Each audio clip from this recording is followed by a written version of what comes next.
everybody, and welcome back to our next video all about electromagnetic radiation. So in our last video, we talked about the different types of electromagnetic radiation and what makes each of those differ from one another. And we're going to find that your wavelength and the frequency of each of those waves is very different. So the lower the wavelength, you have a higher frequency radiation. So an example of that would be a gamma ray. Gamma rays are really small wavelength, about the size of viruses. But there's a lot of waves that can pass through a given point in time as a result. On the other hand, you have radiation with a very long wavelength and a very low frequency. Examples of those would be radio waves, and radio waves can span multiple football fields long.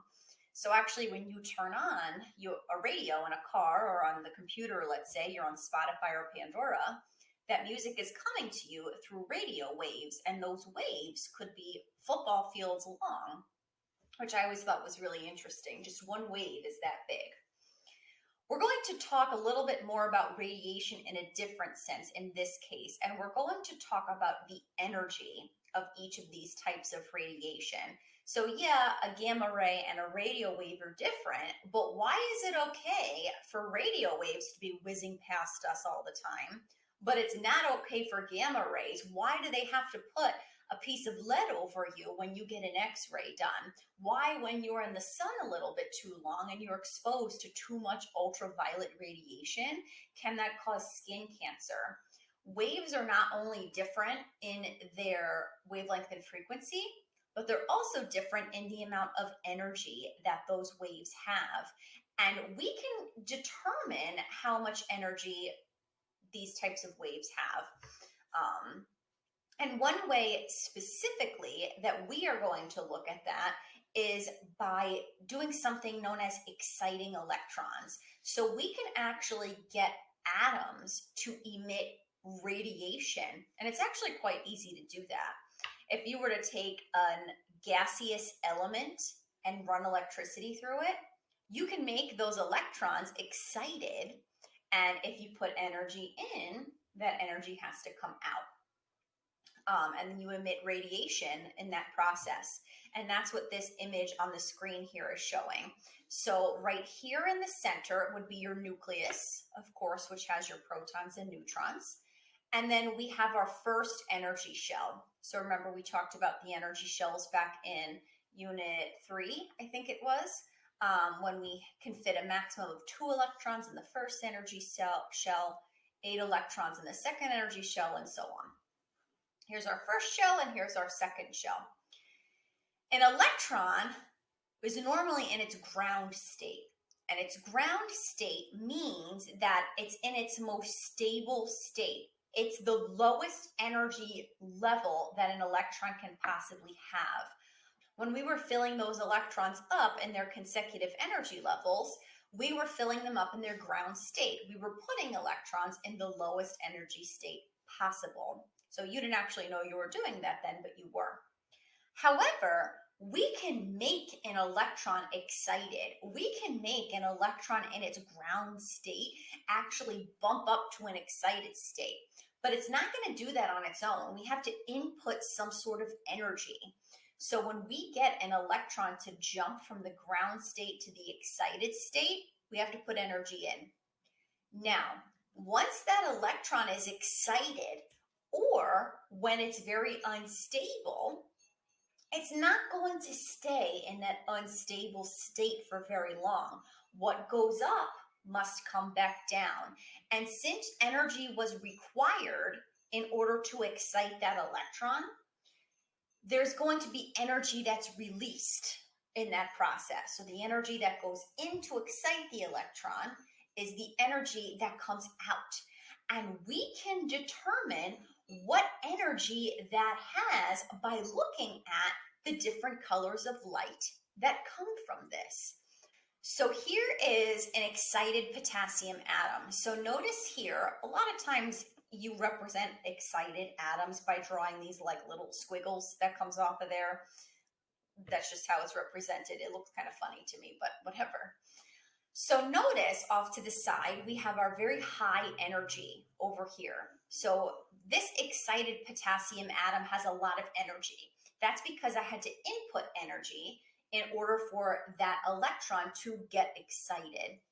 Now, what happens is when that electron returns to the ground state, your excited potassium atom becomes lower in energy. And what happens is your potassium atom will emit energy in the form of violet light, which is really interesting. And yes, it is violet. It's almost like a lilac color, like a really light purple. I'll show you again. We have an excited potassium atom that's in a very unstable high energy state. Once that electron jumps back down to its ground state, that's what it's showing right here, its lowest energy level, its ground state, those electrons release energy in the form of violet light, which is really, really cool. Here it is again. There's a lot of pictures that show the same exact thing. So here it is for hydrogen atoms. So I'm going to input energy to these hydrogen atoms. And some of your hydrogen atoms will absorb energy and therefore they become excited. So notice here again, we have these like little hairy hydrogen atoms. Those are your excited atoms. Their electrons are in the excited state. They have a higher potential energy than what they normally have.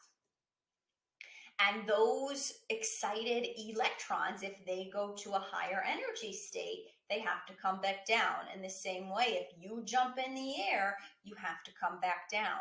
So when those electrons return back to the ground state, the energy is released in the form of light.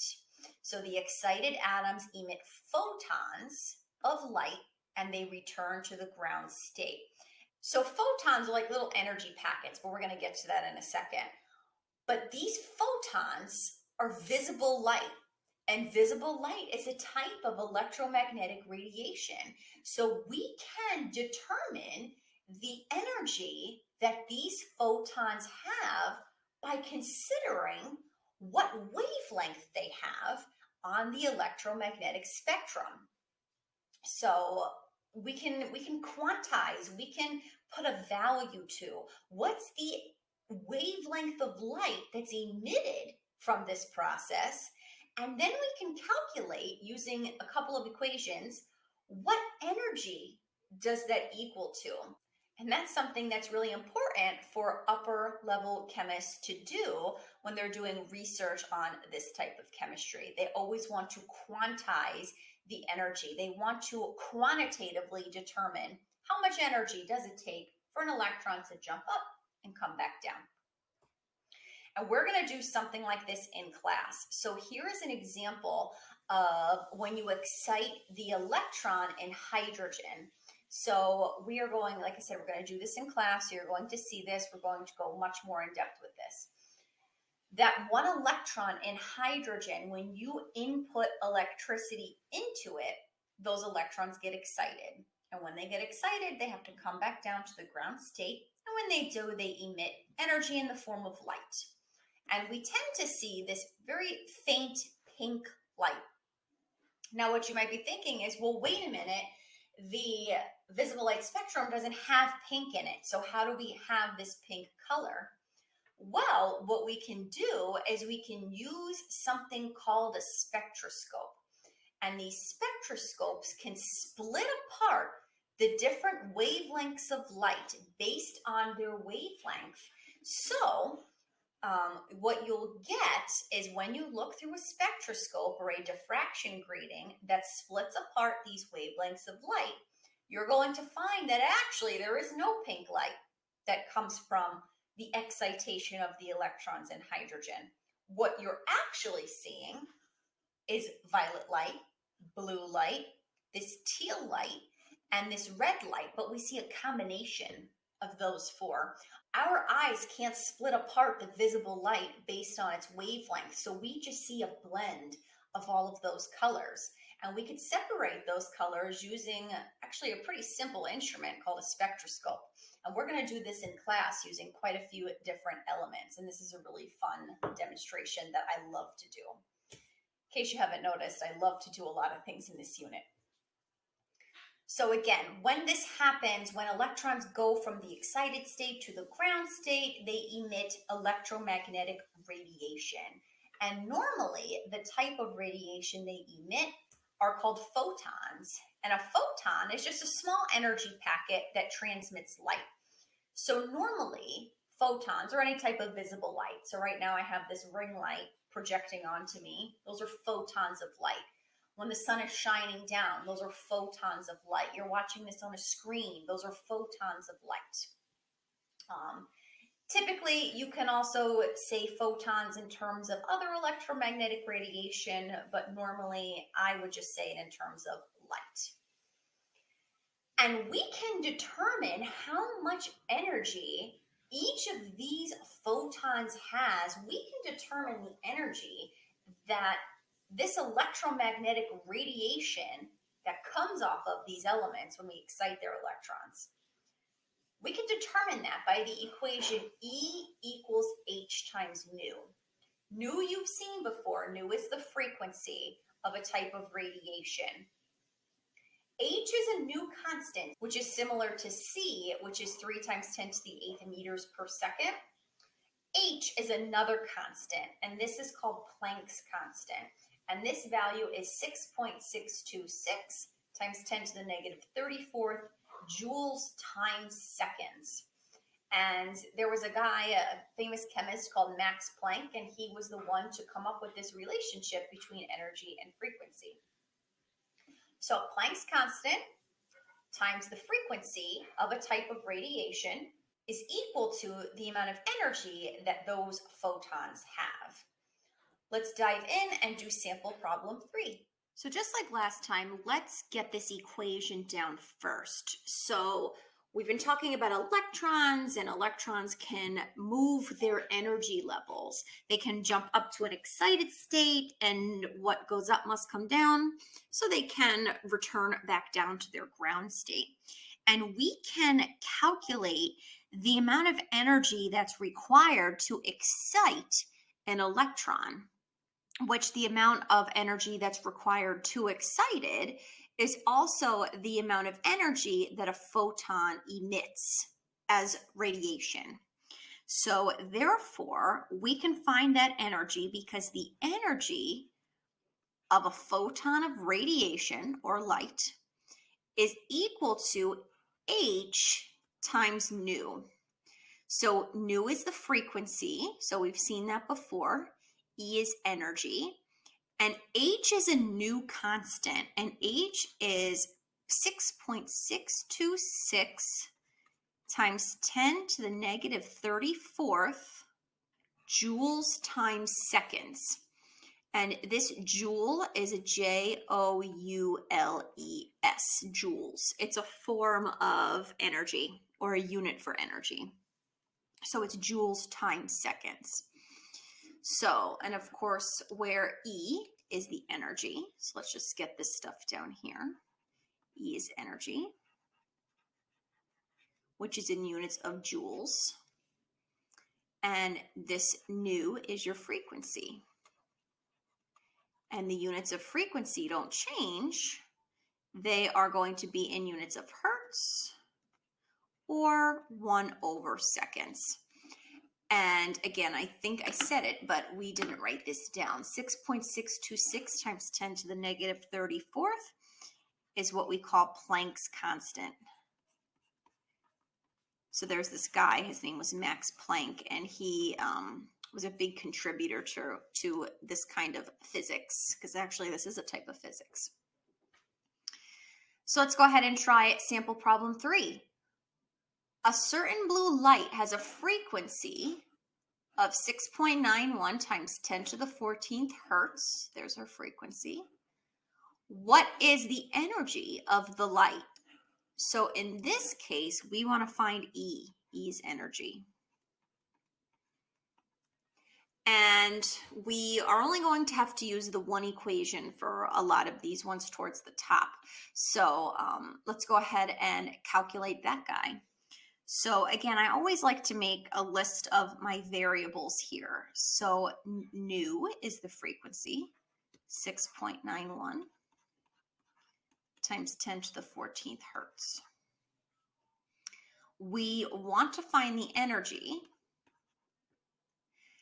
and frequency and energy are related by Planck's constant, which is H, 6.626 times 10 to the negative 34th joules seconds. And there's our equation.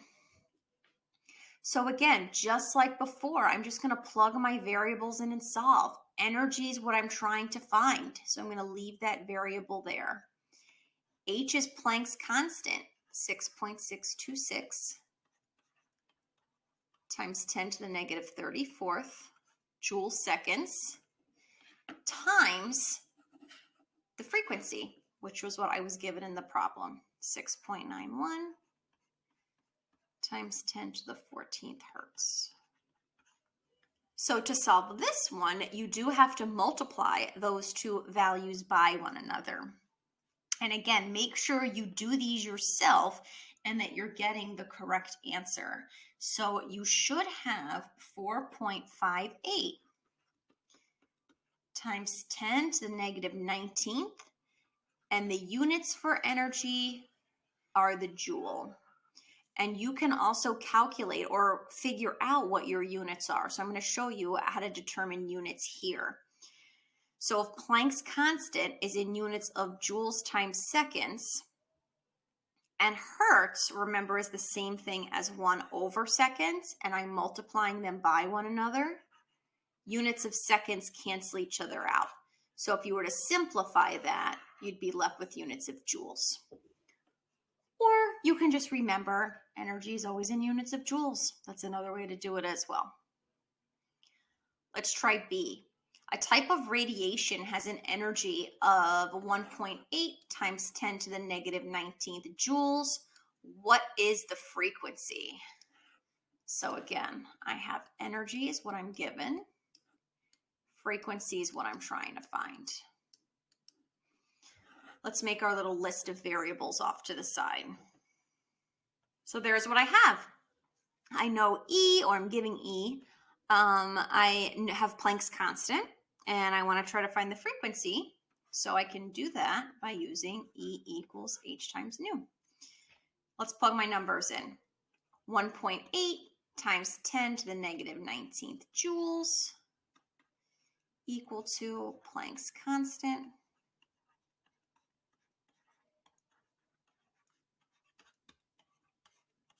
times the frequency. We want to isolate frequency, so let's divide both sides by Planck's constant. Again, it looks more difficult than it really is, and the only reason why is because you're working with exponents in units. So I have faith that you all could solve this very well. Divide both sides there, and when you solve that correctly, you should get a frequency of 2.72 times 10 to the 14th. Units for frequency are hertz or 1/seconds. Remember, they're interchangeable.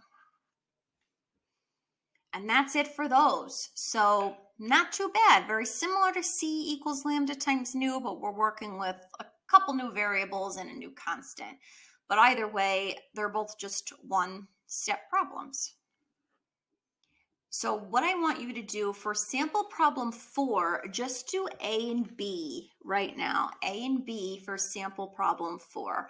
Both of those, you just need to use that last equation that we looked at, E equals H times nu. And in fact, there's also no converting for each of those as well. So try A and B just using E equals H times nu and check your answers with mine. So pause the video and try those out.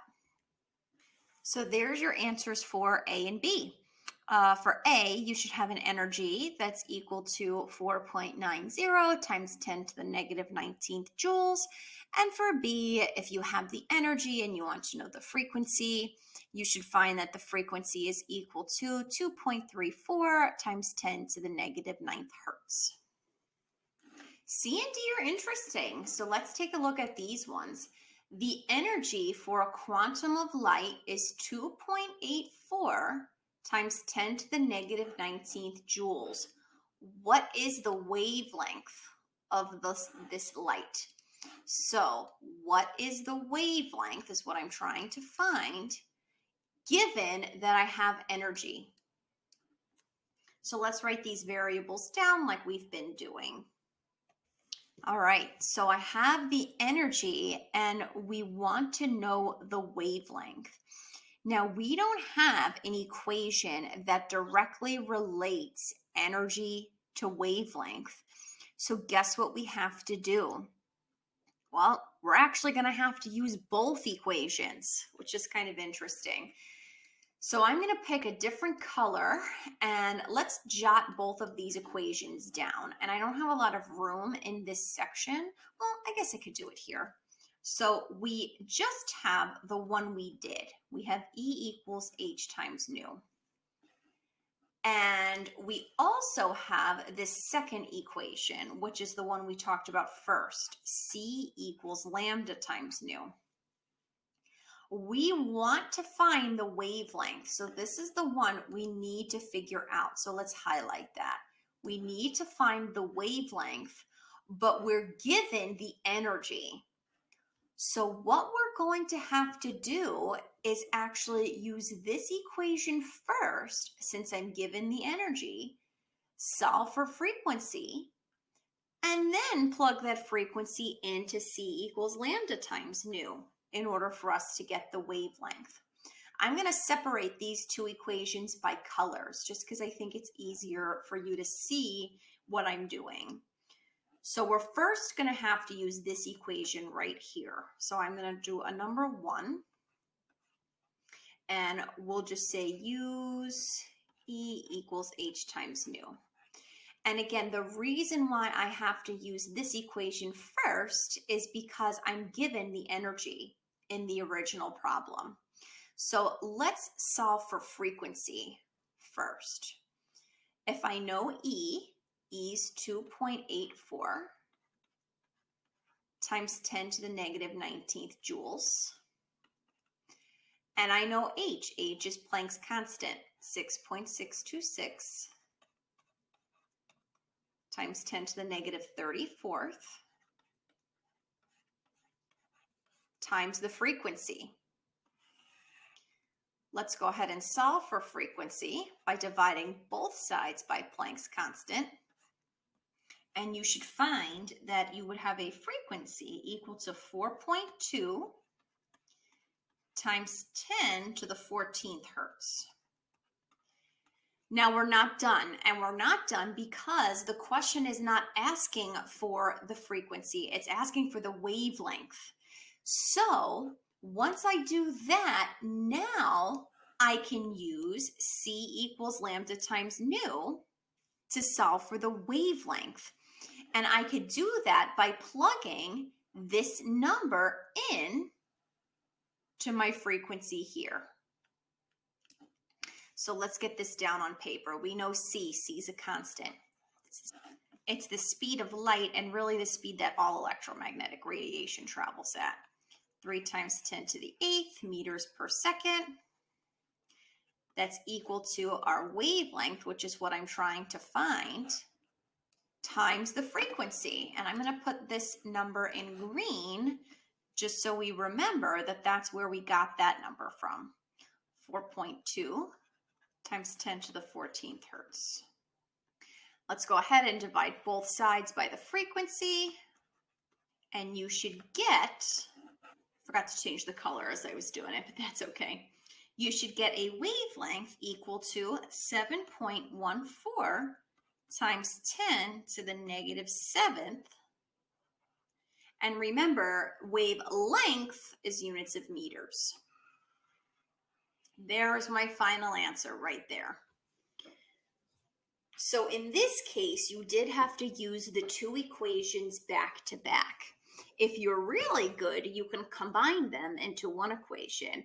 So I challenge you, can you derive one new equation from both of those equations. See if you can do that. I think that'd be interesting to see if anybody can show me how they did that on their own. Let's try D. What is the energy of light with a wavelength of 600 nanometers? What is the energy of light with a wavelength of 600 nanometers? Might be double eye rolling here because not only do you have to use both equations, but you're going to have to convert nanometers to meters first. And these are very typical of these problems. So it's not just me being not very nice, but these are very common problems for you to solve with multiple steps. What I want you to do first is convert nanometers to meters. So do that, and I'm going to have the answer up on the screen. So what you should find is that you would have 6 times 10 to the negative 7th meters is equal to 600 nanometers. So that's the first step, is convert your nanometers into units of meters. If I'm given the wavelength and I have to solve for energy, let's look at these two equations up here again. Which one am I going to have to use first? Well, if I'm given the wavelength, I can solve for the frequency and then plug that frequency into the green equation to solve for energy. So we're going to do this one backwards from the one before. So first, let's use C equals lambda times nu. Let's divide both sides by the wavelength, and you should have a frequency equal to 5 times 10 to the 14th hertz. And just so you remember that our wavelength came from this guy right here. So let's draw an arrow. That's where that number came from. Now that we have the frequency, let's use E equals H times nu next. And we're going to plug in our frequency from the equation before to solve for energy. And again, remember, this value came from this one before, just like that. And when you solve for those, you should get a final answer of 3 times 10 to the negative 19th, joules. And there's your final answer. This is really as difficult as it's going to get for us here. You might have to do a conversion and then use the two equations after that. But ultimately, that's as tricky as it gets. And really, it's not tricky. There's no curveballs thrown at you. You just have to use more than one equation in a single problem. Let's try E. E's a little bit easier. So what is the frequency? What is the frequency? So we're going to solve for frequency, which you could already tell it's going to be easy because both equations have frequency in it, with an energy of 6.22 times 10 to the negative 25th joules. So I have energy. What type of electromagnetic radiation is this? So again, I have both of my equations, but because we're given the energy and I want to know the frequency, all you need to do is this equation right here, E equals H times nu. So E, 6.22 times 10 to the negative 25th joules is equal to Planck's constant times the frequency. Let's divide both sides by Planck's constant. And you should get 9.39 times 10 to the 8th hertz. So we're not done. We do have the frequency, but the remainder of the question is asking us what type of electromagnetic radiation is this? So if you're asked to do that, let's go ahead and actually look at an electromagnetic spectrum, which you have on a page before, and try to find where does this line up with the electromagnetic spectrum. So we have 9.39 times 10 to the 8th hertz. I'm just going to write this here so I don't forget it. 9.39 times 10 to the 8th hertz. So let's try to find where in this electromagnetic spectrum is this value. And if I look, 10 to the 8th, now you do have to be careful here because all of this is times 10 to the 8th. And we're at 9.39 times 10 to the 8th. So actually we're getting really close to the times 10 to the 9th. We're actually going to be somewhere right around here. So that particular type of radiation would fall in the radio frequency range. So to finish that question, you would say radio waves. And that's that. We're going to get lots more practice with this in class, especially the ones with the converting and then using the both equations, because you do have to get comfortable doing each of those. If you have any questions on the notes, make sure you jot down any questions you have. Ask me in class. I'll never mind answering any questions you have on the notes because it shows me, of course, that you were actually doing them when you were supposed to be doing them. So anyway, I hope this made sense, and I will see you in the next video all on, I think we're doing electron configuration, which is kind of fun. So I'll see you then. Bye.